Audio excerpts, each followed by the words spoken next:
I've created you. The rest of it is there for you. For a kid in the Peruvian Andes, a mountain is a spirit. Whichever side of the political spectrum we are in, that's a crazy growth roadmap we have. We are in the business of securing the future. Hi, my name is Jayakumar Hariharan. I'm an executive coach, author, and speaker. Stories That Shift is a series of up-close and intimate conversations with CXOs and practitioners from various disciplines about what makes them tick. Stories are not what we say. Stories are who we are. And I have a very interesting guest on my show today, Sriram Kuchimanchi. Sriram is the CEO of a company called Smarter Dharma. Welcome to the show, Sriram. Thanks, Jay. Excited to be here. What is Smarter Dharma in the business of? And my apologies to my English teacher who used to say, never end a sentence with a proposition. Yeah. We are in the business of securing the future. That's a bold statement, but I'll explain. I think the single biggest problem we're going to face, we are facing today in the world is climate change. And a huge part of that goes down to how urban populations live. And if we can figure out a way to make them understand and reframe their way of living, I think we'll go a long way towards being able to live in a world which is constantly changing because of climate change. And I'm trying to give you a very high-level, nuanced answer, but the point is, it is a complex problem. It is. I mean, I think that is a fundamental problem we're all having. And if you see the way people are addressing, when we started, nobody was in this space anyway. Sure. And now it is the big buzzword, right? Everybody wants to work on that. But what we're doing is we're quickly jumping into it. If this was such a simple problem to solve, we would have solved it long ago. Sure. We would have said since sliced bread is solving climate change.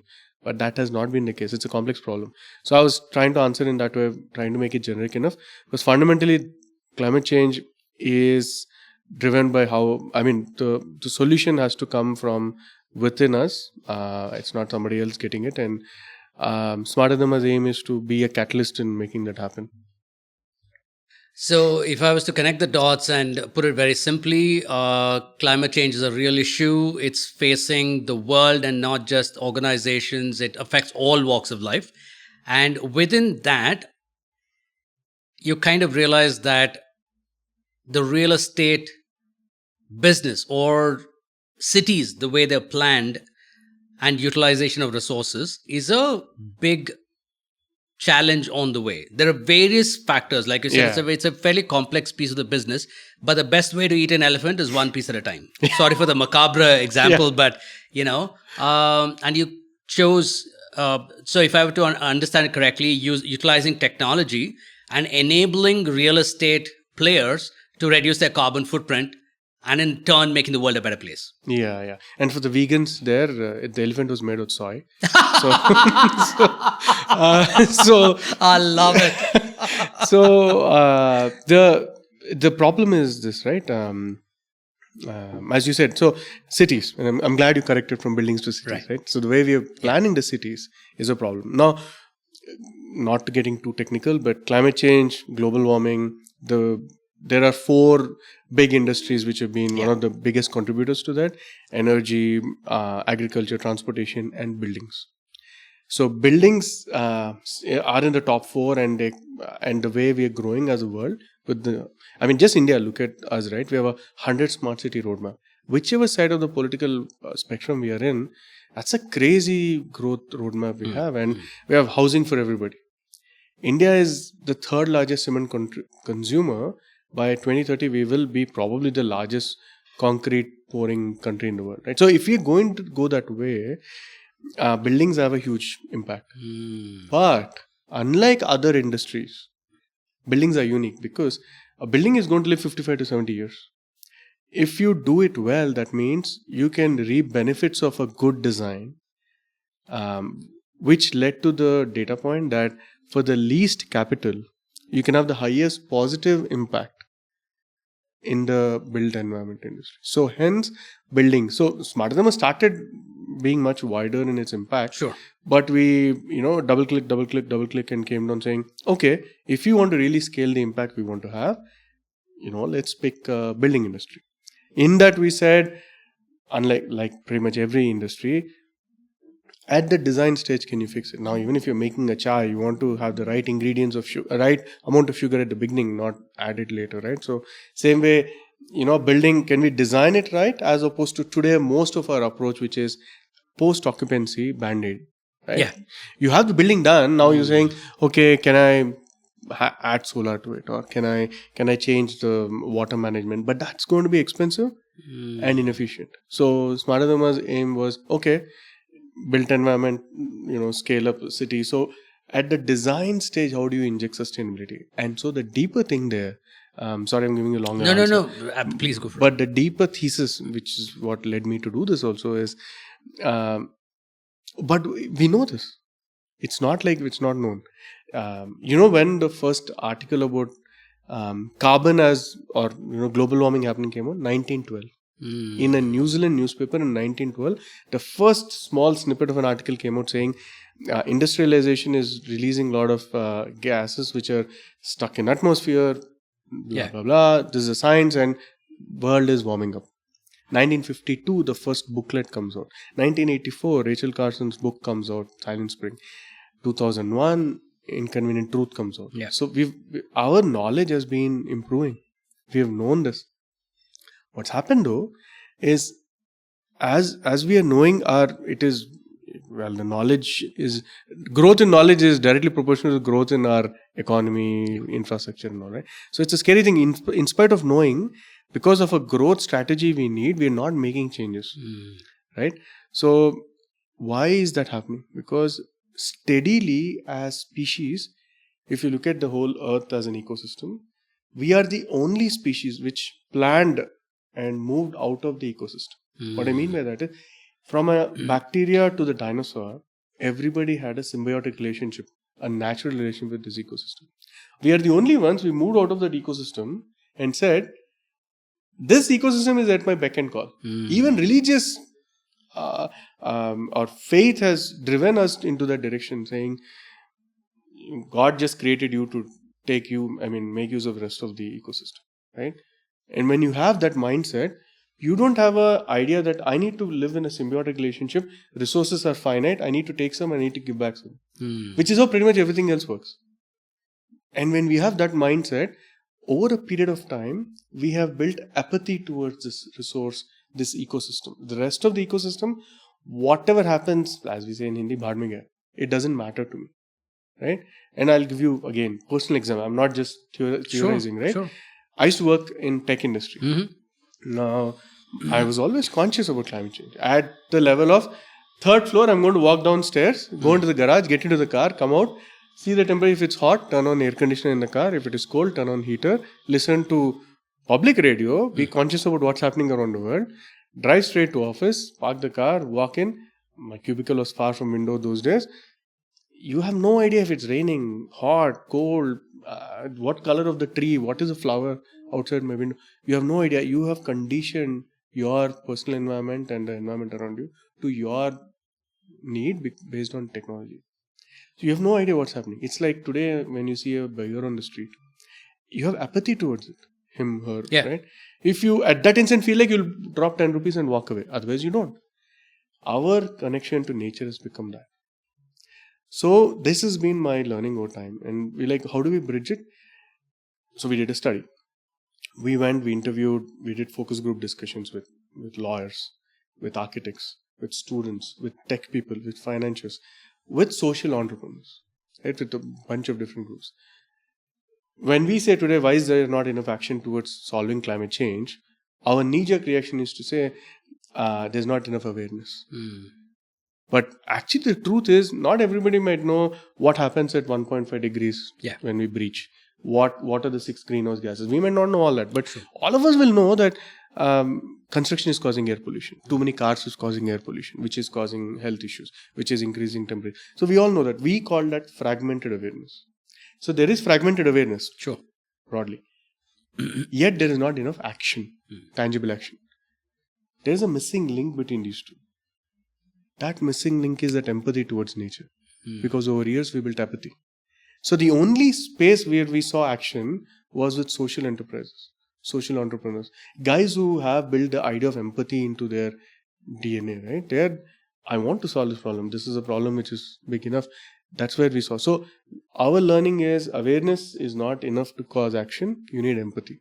And that's been the loss. So the core problem into why any industry, what Smarter Dharma is doing now, bringing back here is when we make decisions, sustainable choices, climate-friendly choices, it's an afterthought. How can you move it from being an afterthought to a core thought? So whether it is buying a pair of jeans, when we go to buy a pair of jeans today, we see the brand, the color, the fit, the style, whatever, price, of course. At the end, when it's packing, we look at the label and say, hey, it's got 3% organic cotton. Or don't give me the plastic bag, I'll take it in my bag and feel good, pat our back, post it on Facebook and done, or whatever is the new thing, right? However, can we reach a point where we say, okay, do I need a pair of jeans right now? Is there any fair trade brand available? How much is recycled cotton in that? Is this brand doing in such a way that is the chemical used toxin free? Are we asking these questions before we buy and then prices later? If we don't, because it's an afterthought. Even in the construction industry coming to us, a builder will find 10-acre piece of land. He or she wants to do 1,000 apartments. They'll say, okay, they'll find out the market economics. They'll find out what is the price to sell at. They'll move ahead. Liaison officer will come in and say, hey, this is in North Bangalore. We are supposed to show so much rainwater harvesting. He'll call the architect and say, please do whatever is needed. It's an afterthought. But imagine, I have 10 acres piece of land. I'm sitting and saying to the architect, what is the carrying capacity of this land? How much should I actually build? Is 1,000 apartments valid? Should it be 1,200? Should it be 700? Then let me base my design and the business model around it. So Smarter Dharma's aim is, the success for Smarter Dharma is, while we work with developers and other stakeholders in the infrastructure industry to help them adopt sustainability and make better, like I said, a better future for us, build better cities, build better buildings. Our loop doesn't end till at the end of a project, we're sitting with the leaders and say, hey, do you realize that you've done this? You've made this building so much environmentally better. You've made so much economic sense. You see these two are tied together and you're making the future better. If we do that a few times, they internalize enough to say, when they buy a next car, they'll buy an EV, hopefully. When they have to do a next building, even if they don't work with Smarter Dharma, they'll tell the architect, by the way, you have to make it eco-friendly. Or at least the cafeteria will say, we are reducing our meat consumption to reduce our, to save the elephant, by the way. So, to reduce our carbon footprint. So, that is a success for us. So, Smarter Dharma's aim is that our first use case we've taken is building industry. I hope I answered that whole. No, completely. What a journey. A couple of things that popped out, which were significant in my observation of working with leaders, right? I've always, nearly 90% of the time, found that the problem or the challenge was never in the not knowing. Everybody knows. Yeah. It's bridging the gap between the knowing and the doing. Yeah. That's pretty much a huge part of the human condition, right? Apart from some really real outliers, most people who achieve a level of success kind of know that this is what I need to do. I ask my coaches, can you give me 5 ingredients for a good life? And they'll knock it out of the park. So where is the challenge? You know it. So if knowing only is the problem, right? Just like climate change, I don't think right now fragmented awareness is there. But I think the bigger elephant in the room is about doing something about it. Right. Number one. Number two, something that really struck out was religion. I was under the assumption that most religious practices would advocate walking hand in hand, tandem with nature, which is Prakruti, Purusha, Prakriti kind of a thing, right? So I was a little surprised. Do you want to dwell on that a little bit? Because the way we are and the way we think and the way we behave is a combination of series of factors. Now, I remember, listening to a talk by Wade Davis, who was a National Geographic explorer, high altitude anthropologist, and he spoke beautifully about metaphors. And he said, for a kid in the Peruvian Andes, a mountain is a spirit. Yeah, yeah, Versus a kid in Montana, a mountain is waiting to be exploited. yeah. He said that's the power of metaphors. Yeah. In Vietnam, the whale is considered as God, Yeah. and hence hunting doesn't happen. Right. So the metaphors that we choose is so powerful, and this is where nomenclature or labeling comes into play in a really big way. Do you have any thoughts on nature? So the thing is, I am no ways an expert in this. Yeah. But the little I've read, I can claim that I've read fairly well in Hinduism. I don't consider it as a religion. Yeah. I think it's a way of life. Yeah. And you're right. It very clearly says that living in one with nature. So does Native American way. Actually. Yes. If you go, Yes. and Yes. I've been very lucky, very fortunate to visit lots of national parks, lots of Native American communities, and I've spoken to some of them. I've understood Beautiful. the way they do, and they're fundamentally very one with nature. I think many other religions also do that. Yet at the same time, there are certain religions which say, "I've created you. The rest of it is there for you." I mean, I don't know if you can put it on. I don't know, but I'll tell you. For example, there's a state park in Texas where they say that God created 6,000 years ago man and woman, and that humans and dinosaurs lived together. And humans, whenever they wanted, they would cut them and have and this happened 6,000 years ago. Is written there. They're teaching. I mean, that's stupid, Yes, right? yeah, And completely. it's in Catholic schools where they want to. Oh yeah. showcase this. Creationism versus Right, evolution. right? Yeah. So, yeah. so my take is the following. I think pretty much all these things are interpretations of what could have Of been course. a much more better scriptures written in other places. However, the interpretations have more importance, unfortunately. How Yeah. many of us will go back and say, 100%. let me go read the Bhagavad Gita myself and understand. Let me go read the Bible or Quran. 100%. And we are all reading somebody's interpretations here and there. And that's a scary thing. Yes. Because whether it is terrorism, whether it is whatever else, is all from somebody's interpretation. Yes. I had a great friend, an Israeli guy in my master's. This guy kept telling me, Sriram, we don't say this. And he's a very religious guy. And I had this interest. I used to teach in the university, and there was a student, an American guy, who said one evening, I used to have a class from 7:30 to 9:20. This guy comes to me and says, what does Hinduism say about evolution? Like, randomly, dude, I'm teaching you Java, you're asking me this. This is 2000. This is 2003. I'm not kidding, okay? I am, 25? And this guy comes in. All I remember is we walked down the stairs, we walked into the parking lot. My apartment was like a mile away. I was going to walk home. 9:30 this is, okay? I'm chatty, so this guy is chatting with me. We walked to the parking lot, he has a Harley. I was like, okay, he has a bike. Yeah. I'm interested in that now. And he's interested. So I asked, interesting question, what do you want to know? He said, look, my theory is Hinduism is the oldest philosophy. And he didn't use the word religion, which I love. It's the oldest philosophy. I think it can answer most of the questions I have. I said, fair. He said, so I would like to chat with you more beyond the class where you're teaching Java on Unix. Suddenly that seems so trivial to me, or whatever, right? So I had a simple bargain. I said, okay, after every class, we'll go down, we'll talk for half an hour, and I'm going to take a ride on your bike. Nice. Half an hour, I'll answer your questions, you have to give me a bike for a ride. Even Steven. Right? So it worked out for 1.5 years. So he made me read a lot. So I would read Bhagavad Gita and go back and, chat a lot. And Wow. what I noticed is that statement which I said that we were part of the ecosystem. If you see any old stories, pretty much any religion actually, will talk about being thankful for what God has given.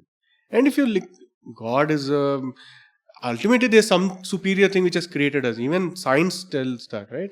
That there was energy which at injection of something became matter, which is the creation. Big Bang came from that, right? So pretty much all of us agree to that. It's just we all are masking our intelligence by being stupid and saying, no, there's 20,000 gods, whatever, right? So, if you look at it that way, when we say, I'm thanking God for my meal today, in any language, any religion, you're actually thanking nature. Sure.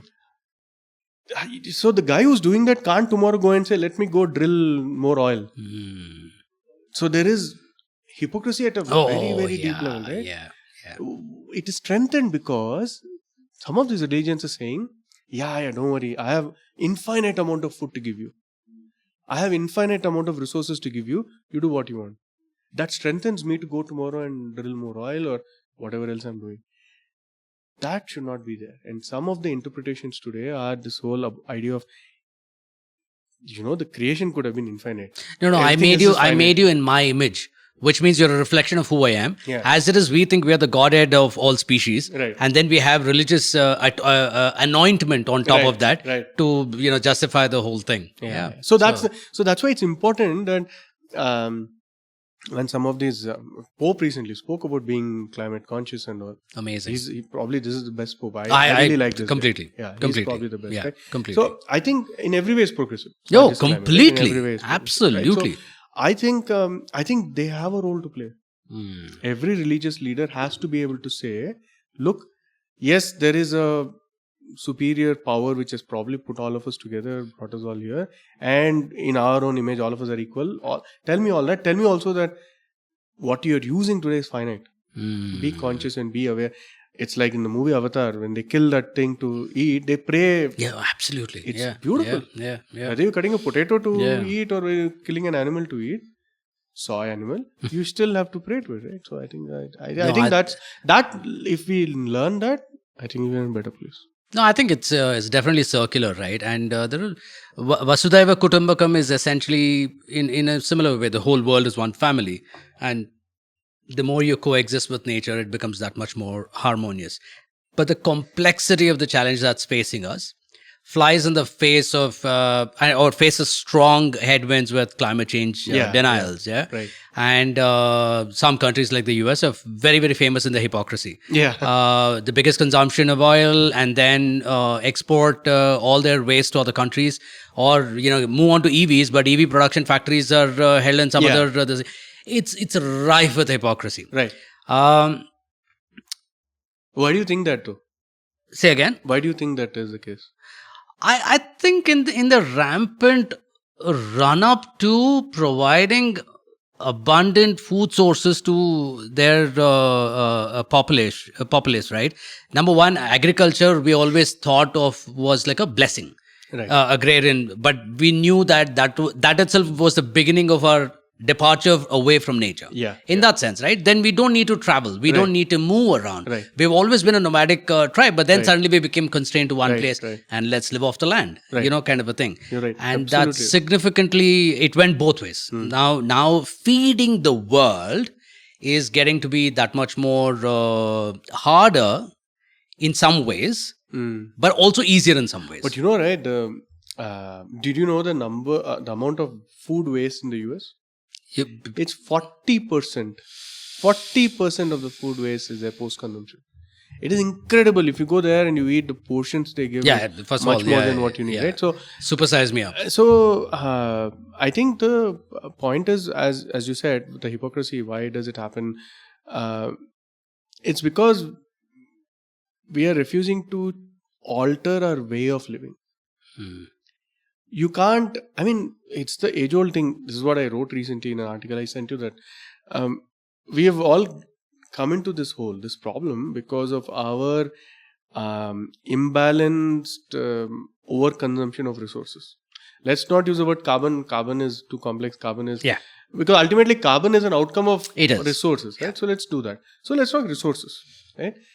The problem is our resource consumption is beyond our means, beyond our need, beyond our what we can do. There is something called Earth Overshoot Day. I don't know how many of you have heard of that. You're right. So Earth Overshoot Day this year falls on August 2nd. So you know what that is? Earth Overshoot Day is, which means, let's say I have a salary of 1,000 rupees. I have a credit card of 1,000 rupees. Right? If the third day I swipe it and I use it, from fourth day, whatever money I'm using is beyond my means. Mm. I technically have to wait for my next salary to come. Earth overshoot day is the day when, based on the previous year's consumption, we have predicted this will be the consumption for 23, and as of August 2nd, 2023, we used up our 1,000 rupees. Mm. From August 3rd onwards in 2023, we are living on borrowed resources. We don't have enough resources. So from 1971 we are tracking. By 74 it started going low. And it's gone low till August now. I mean, imagine you have 4 more months to go. 4.5 months more to go, right? So the good news is the rate of regression of Earth overshoot day has reduced.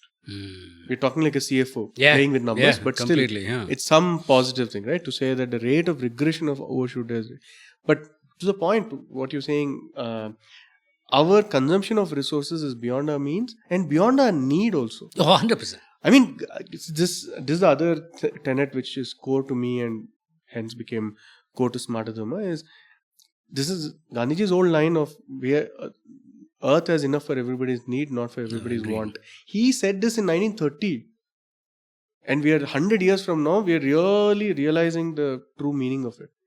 We do not need how much we consume, but there is a want. This whole the balance between need and want is a very individual story. Yes. I can't tell my 72-year-old father to get a small car which is low because it's more efficient. He can't climb into it. He needs a higher. I can take a cycle still to work for a few more years. So my need and his need are very different. I think we all should be conscious. That's back to that internalization apathy, right? If I'm conscious of it, I will be conscious of the choices I make based on the need rather than a want. I think that is a very critical thing. So in some weird ways, these are all fairly fundamental. I won't say simple. They're very fundamental. I think adding tech to any kind of business certainly makes it sexy from an investor proposition. Yeah. So you have MarkTech, marketing technology, you have EduTech and so on, right? So when real estate companies say we work with climate tech, is it just another sexy way to greenwash their projects? Is that where we are right now? So first of all, real estate industry has been very slow in adopting technology. It's incredibly slow. Right? It's last 5 years, I think tide is changing a little. You see that more and more developers are looking at adopting technology. Otherwise, they're still old school in that sense. So that's the industry in general. From coming to climate and the confluence of climate and real estate, it's even more slower. That's because the real estate industry is looking for solutions which is not necessarily tech driven. The only technology is sensors, IoT solutions and all, which will come and help in monitoring resource consumption, which is good. I think existing buildings, this building for example, can make use, and probably they're using also already. So that technology adoption has been fairly fast right now because commercial buildings, they see direct financial value, which is good, and I'm happy they're doing it. Technology like what we are building requires a little more maturity because we are saying we are going to help you think better at the beginning, right? And that time they have a bunch of. Can you give me a use case scenario to make it come alive? Yeah, sure. So again, like I said earlier, right? Imagine you have 10-acre piece of land. Builder says, okay, they will go identify the land. Think of the way they do actually, right? What do they do? They say, somebody will tell them there's a 10-acre piece of land. It's either a JV or I'll buy the land. Let's take the easier route. I buy the land. Once I buy the land, now I'm sitting and thinking, okay, this land, I'll do market research. I'll come back and say, I'll find out that if I can sell, let's take the easier route of residential. If I can sell per square feet at 5,000 rupees, right? I could make a profit margin, right? And so they will do that back of the hand calculation, fairly detailed enough. I'm saying back of the hand, but it's not small. They do enough where they're confident that this procurement, eventually the project I do will make money. They'll come to that. So they'll come to also a number saying if I build 1 million square feet, that's when I'll hit my goal of 200 crore profit. Then they'll call the architect and say, boss, I found this land. I'm thinking of buying this. I think 1 million square feet, I can make the money I need to make. So the architect is now given the thought or choice of give me an idea. So the architect will go back and say, architect will then go do a research to say, okay, what's the kind of clientele in the space? Luxury apartment, semi-luxury, affordable, whatever, right? They'll do all that research. The kind of people who will buy 1 bedroom, 2 bedroom, all that stuff they'll do. They'll come back and say, I'm going to build 4 towers, 200 apartments each, 800 apartments, which will meet your million square feet, and there you go, right? So the builder will sit and think, okay, fine. They will have multiple iterations. So they have set 2 things. They have the builder has set a financial goal. I mean, think of anybody, right? Of course. You would say, I should have done 30 podcasts by end of this year. Yeah. We all have goals. Yeah. So they'll have a financial goal. Yeah. He'll have his own growth in this industry.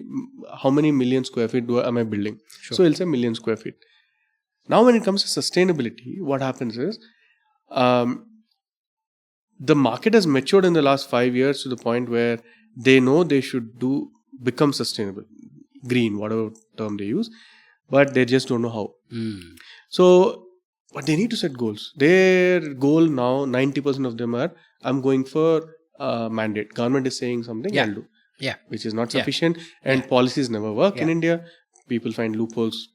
The second best option, which is now the most popular, I would say, is go for building certification. I mean, green building certified, whatever countries in the world.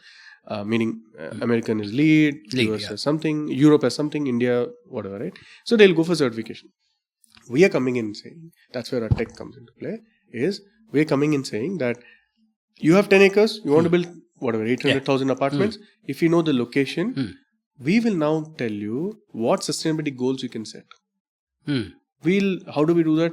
We do research on what is the resource challenge in that area, what is the consumption pattern in that area, what kind of solutions are possible in that area, what is the predicted consumption pattern in that area. We do all that, we put it all together and say, look, you could be 35% self-sufficient on energy. You could be 80% self-sufficient on water. You could decarbonize by 20% over so many years. You could have your waste not go to landfill, 80% of it. These kind of sustainability. And still meet financial goals. And still meet your financial goals. And within your, because they are coming and saying, okay, first I need to do sustainability, I don't know how. Second, I don't know how much it will cost. What is the cost benefit analysis? Yeah. So now we have a patented algorithm where we'll give these goals and tell them, by the way, it will cost you 50 rupees per square feet more. I mean, there are cases where we save money, but let's assume it actually is more capital. As of now, the conversation isn't even about saving money. And I think we've had this conversation earlier. It's not like nobody wants to do good. Yeah. I don't find it financially viable to do something good. Also, they're saying that I just don't know how to do it. Yeah. Number one, ignorance, or, why should I go about tracking a newer way of doing it? But I think the more important story here is if you were to come and tell me that, look, number one, numero uno, you will meet your financial goals. I just have a way of taking you to a place where you will also be meeting sustainable goals. Right. Exactly. Right. And the challenge right now across like band-aids only technically, EVs, we talk about EVs, right?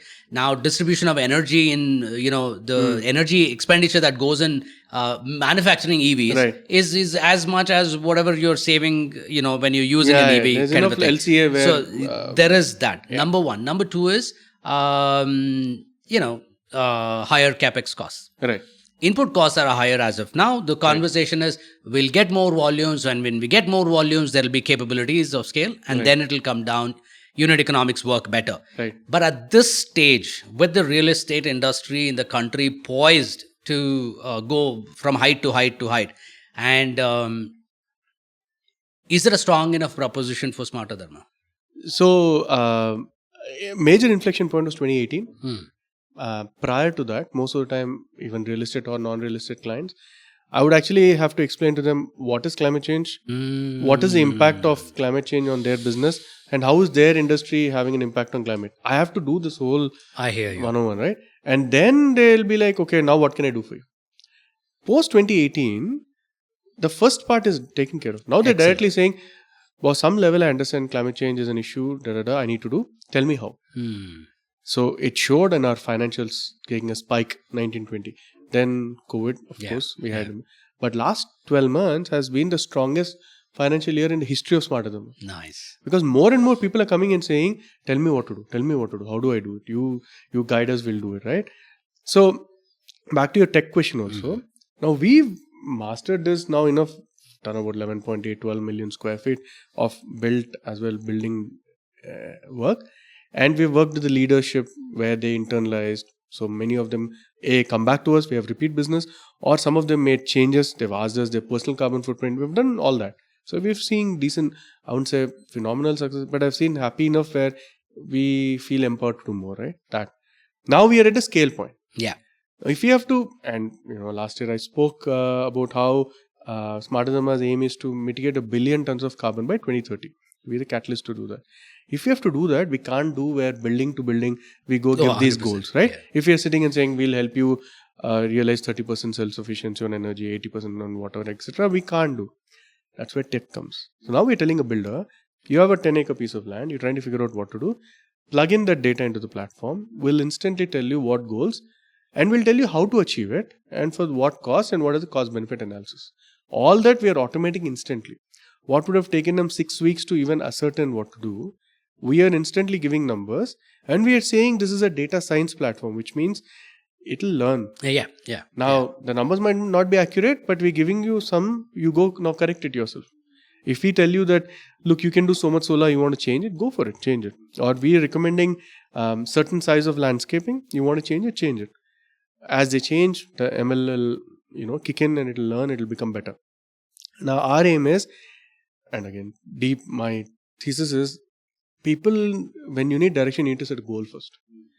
And if we can automate that and then show a loose direction, a path, even if they are going to veer away from it a little, they'll still reach there. That's all right. I mean, yeah. That's what our platform will do. And so what we've seen in the last 4 months actually is a lot of interest in that. They're like, more and more folks are knocking on our door saying, okay, you're saying goals, how do we do? And then we are adding all the periphery features. For example, we are saying, okay, if we're setting a goal that you could reduce your embodied carbon by so much, I don't know if you want me to talk about embodied operational, but carbon footprint, sure, so much. Here are the material. Here are the solutions to do that.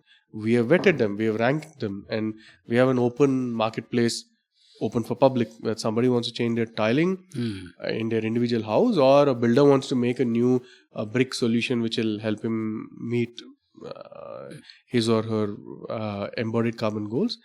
The platform will help. So our tech is definitely very unique in that sense of, and I'm not saying as Smarter Dharma, right? I'm saying in this space. So the way space matures is, any space, when VCs come in also, they'll see that you want to look for individual solutions, and when the space matures, you get an aggregator. Correct. We are a data science platform setting goals and coming this way, but in the normal, not a very mature look at it, the industry looks at us as an aggregator. So we are an odd one like that, but the good thing is in the last few months, the interest in a platform which will help empower all the stakeholders has skyrocketed. We are on the verge of closing a fundraise now because a lot of folks have come and they think it's the right thing to do. So that's the shape. So to circle back to your original question, is this the right time? I think it's definitely the right time. Given where India and Southeast Asia is going with respect to infrastructure development, setting goals and going towards it. Otherwise, this 2040 goal India has, 2070 goal, all these goals, we are not going to meet. This will be like, I don't know if you know the story, side note, maybe you can cut it later. No worries. But, when the railways was built in the US, there was one company which was given the West Coast to East Coast. One company was given the East Coast to West Coast. And this idea was that they'll all meet somewhere in the middle. So both of them built it completely. So they were going like this. Thankfully, in those days, what? There was no geospatial, nothing, right? These guys going in horses and they realized they're not meeting. They're like quite far off. And they were all brought together. They met and they ensured that they met. And there was a brief while they thought they'll build another third company which will just bridge it. But then they did it. We are right now where our goals are here. Development is here. There's no alignment. I mean, think of any company. I mean, you could be a small, tiny company. You could be Reliance. If the government said by 2040 we'll be 40% decarbonized as a country, It has to trickle. Somebody should No, tell us. 100%. You are for a 20 crore company. You need So to you reduce the need to, carbon yeah. footprint by so much by 24. Nobody is telling anybody. And so that goal setting is important. And that's what our technology is doing. So while strategy is great, execution is paramount, right? Unless and until you show trickle down how it's going to operate, the ones where change, the golden average, right? The biggest chunk of change where it's going to be observed, they either lack the wherewithal or they lack the knowledge or they lack compliance. Yeah. Right? Is there any very strict compliance right now, which, but you're saying there are always loopholes that somebody can... Actually, India has some very good compliance requirements. They have, but India is it being has. adhered The to? implementation is where we suck at it. I mean, how many of you pick a call when you're driving car? Not on Bluetooth, but in your hand? Yeah. Right? You know when the rule came? 2001. 2001 onwards. In 22 years, India has. I know it because my dad got caught in 2001. He paid some 1,200 rupees in 2001. Basically, compliance as a regulated, in spite of being a country of 1.3 billion people, there are regulations on paper. Yeah, So there is a lot of thinking, there is a lot of stuff that's going, but execution is complete mayhem. Yeah, I don't know whether thinking is good enough or structured, but at least we There have is thought. evidence of thought. Yeah. Let's put it there. Evidence of a plan. In the taking a risk, I'm still going to say, I think one of the best environment minister was Jairam Ramesh. And he actually put in some great policies. Those were my activist days, and I was not in India then, but I was very actively know what he was doing, and we were trying to figure out. He was definitely the most eloquent and erudite. He didn't allow genetically modified brinjal, and that was one of the things we did. Lot of activism in the US. Sure. Funded a lot of activity in India. And so, with a holistic understanding of the problem, right? So, I think we have policies. Our problem is implementation. So, we have to either make it easy for people, because Indian development is in spite of policy. Yeah, completely. What are the challenges to sustainable real estate? It's nice to say that this is where you need to do, but there are challenges on the way.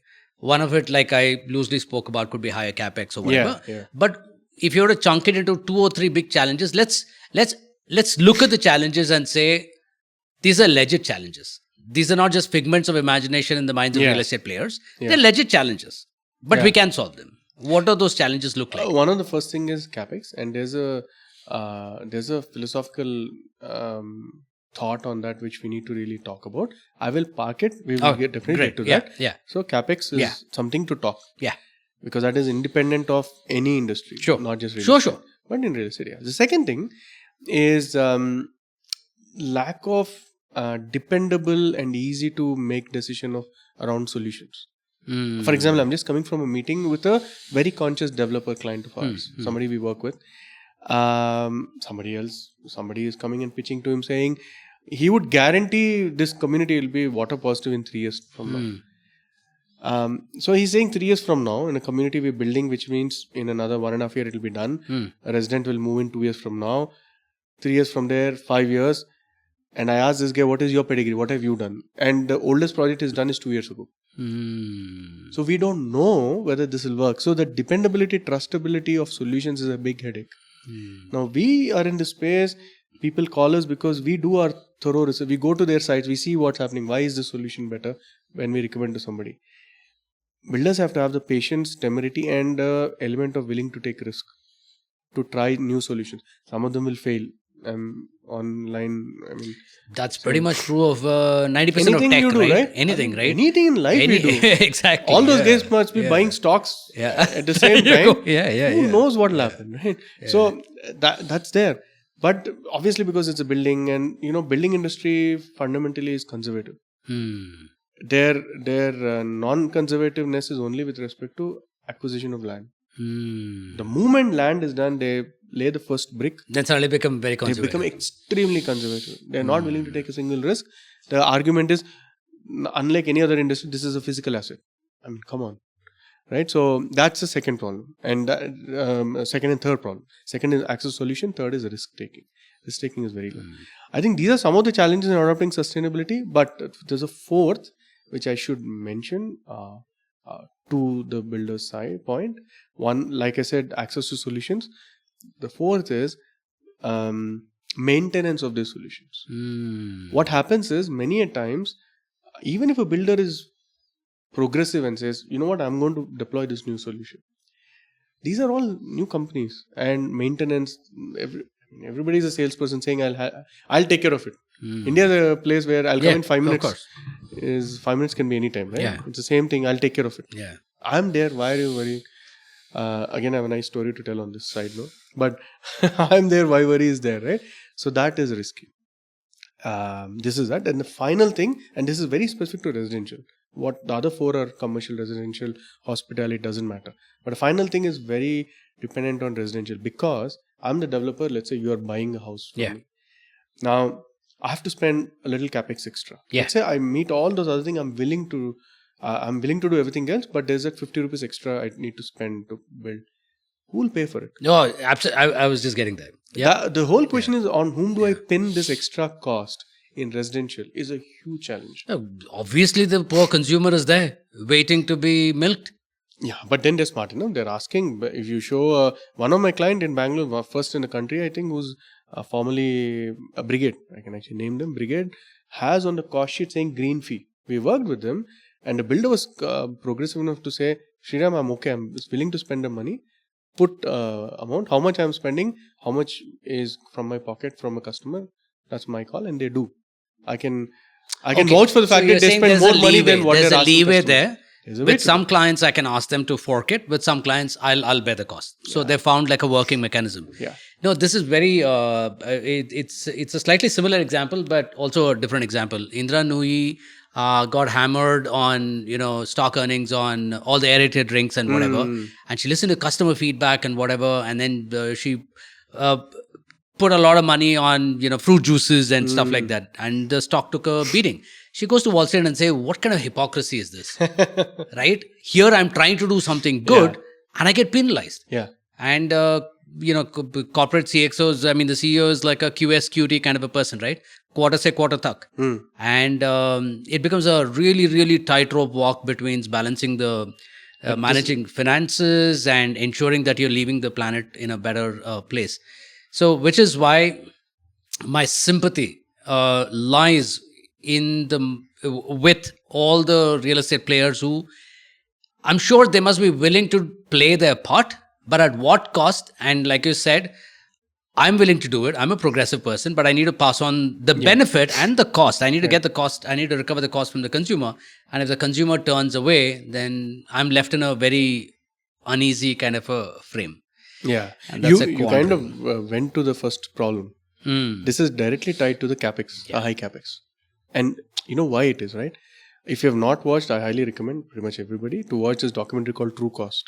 Do we know, are we paying the right price? Because only higher capex, something expensive, comes into picture relatively to what is the expectation of current price. This definition of the current price of anything, is it accurate? It's not accurate. Flawed, Itself is flawed. Yeah. How can you have a phone of 15,000 rupees and a 70,000 rupees phone with 85% of the hardware similar? Yeah. I have a much more real world example. Here I can argue from an ex-branding stroke advertising point of view. This is the power of the brand boss.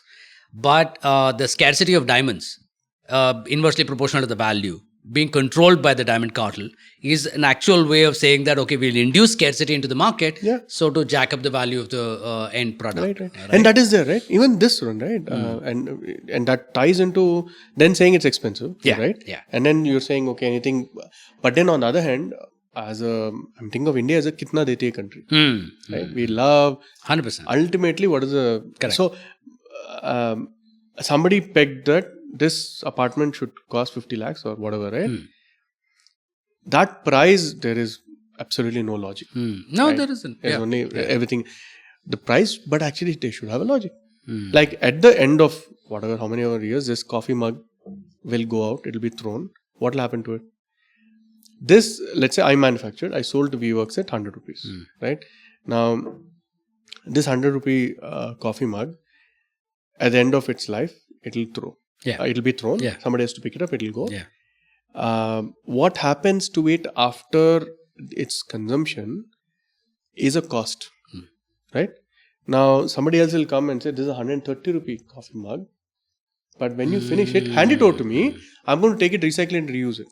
Shri, I think we're definitely treading into really interesting waters because now we're getting into philosophy. Climate change and definitions of success. Conscious capitalism. There are a lot of words that are bandied about. Sometimes I feel an organization is just like an individual, and the organization needs to make its choices. Right. What does failure look like? What does success look like? How much money is enough? And so on and so forth. Which is why I said it dangerously veers towards philosophy. Right. Are there any good examples globally and in India that you could talk about, which is a sound business practice, but also at the end of the day, responsible and authentic, wholehearted in their approach? Are there any inspiring examples that we can look at? Because the world definitely needs good conscious capitalism stories now. Yeah, yeah. And it's good that you said. And conscious capitalism is actually a Please correct me. conscious capitalism is actually a good word, I think. Okay. Because we can't run away from capitalism. Capitalism has actually brought a lot of good also.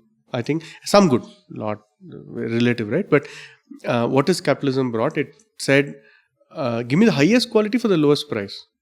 It happily dropped the third leg, which is with least impact. Social, environmental, everything else. It went off, but socialism had that, and India was a country which was always conscious. We moved away from it.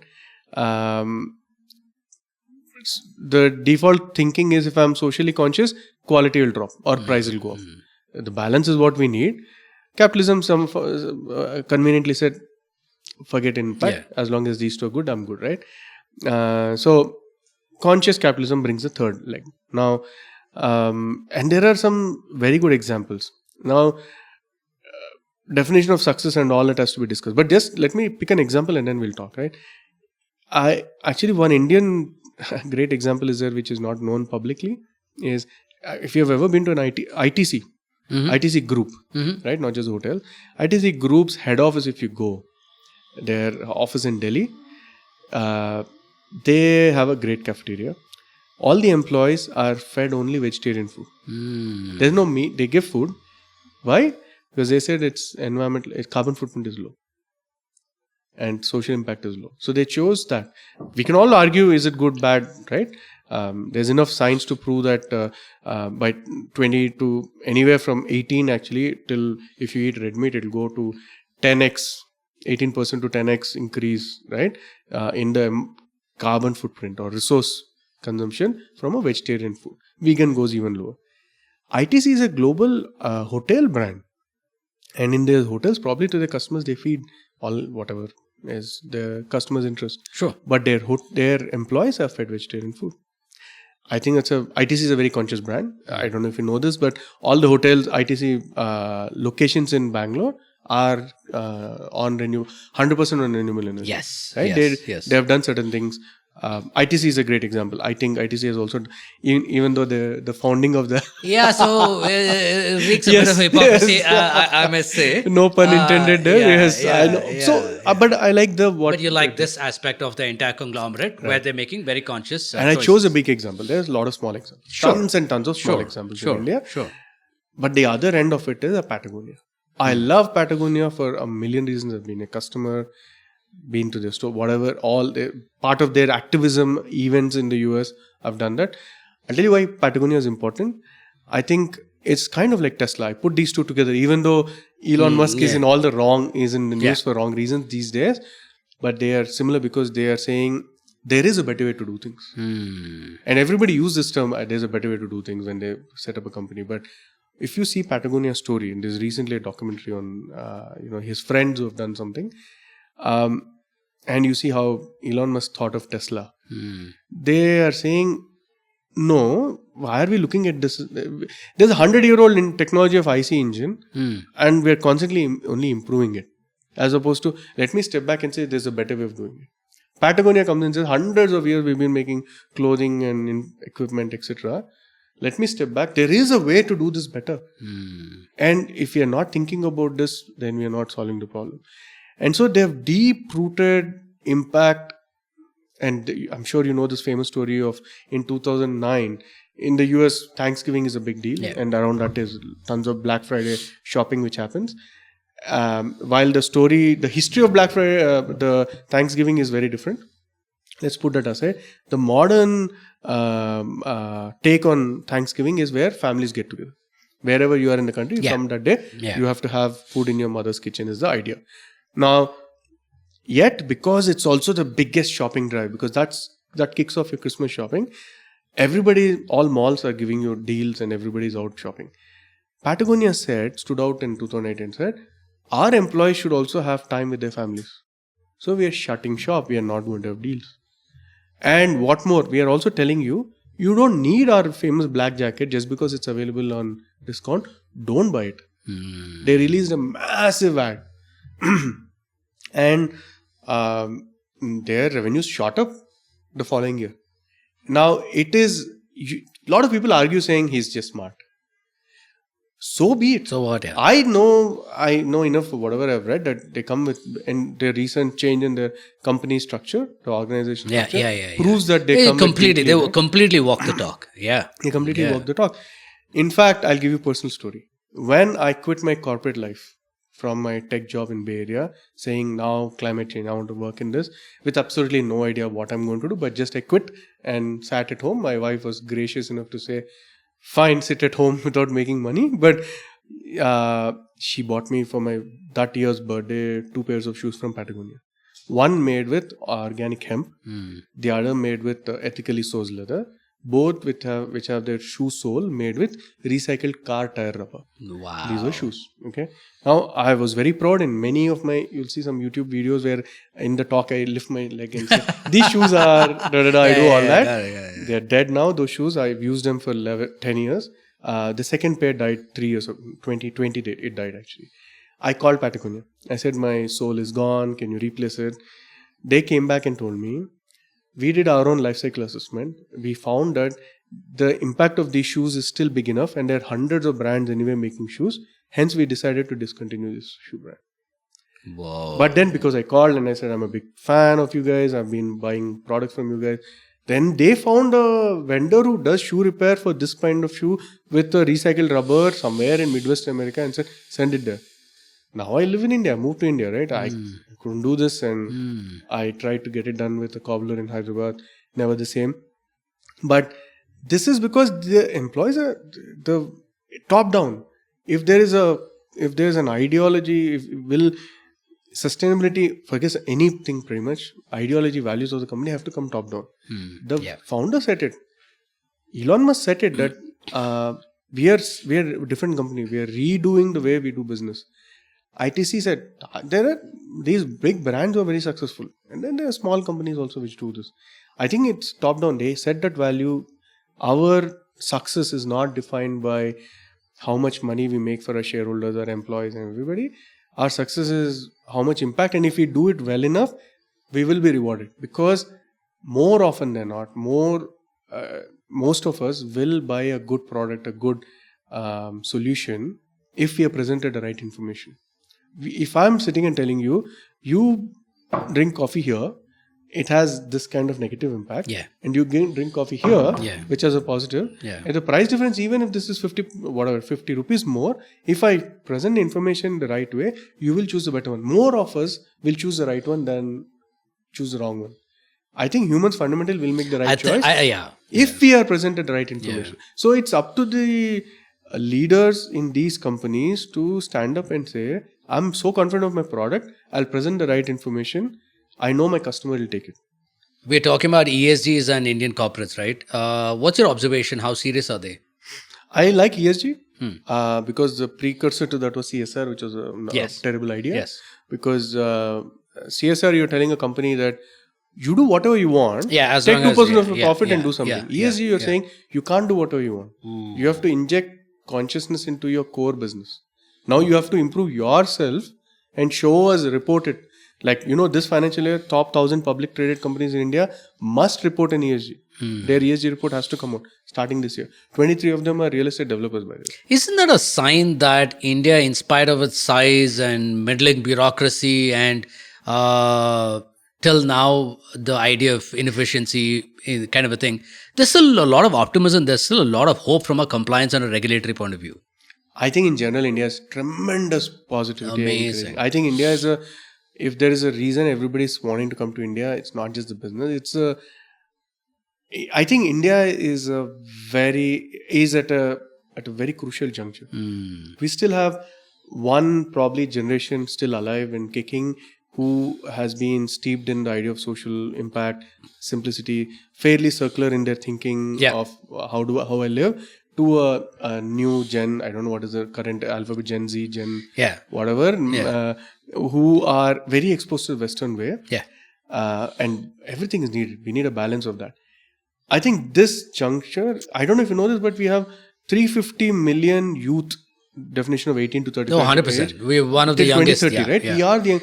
If we can get the values set right in this, between these two, this century India will be a leader. And I think it is very, very realistically possible, because we are still fairly heavily dependent on some of these values are there. It's there. It's very clearly around. Some of the companies which are coming up and they're using these values. As long as we don't lose them completely, I think India is a fantastic opportunity. The number of, the founders I meet, the people who come, there's a reason there is NBU, Next Billion User business unit in Facebook and Google and all centered in India. They know that their users are going to come from India. In spite of all its craziness, it's a democracy where people are having a voice, unlike other countries. So it's a huge opportunity. India. So ESG, when it comes in spite of all its flaws, in spite of all these companies not taking up, in spite of all the challenges we're having, we are still having last mile connectivity. We are having metros coming up.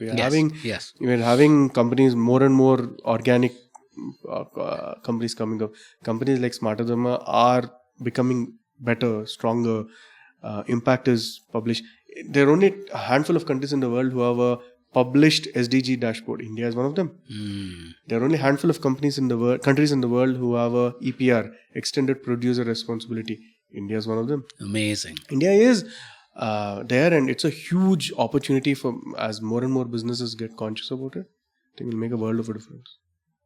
Trey, on that extremely optimistic note, I also maintain there's not just India's year, but this could be India's century. We're on the cusp of change, on the cusp of promise and a better tomorrow. Thank you so much for coming on board.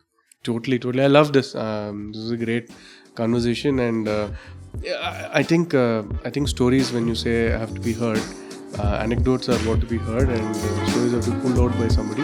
I think you've done a great job in doing that. Thank you so much. Thanks.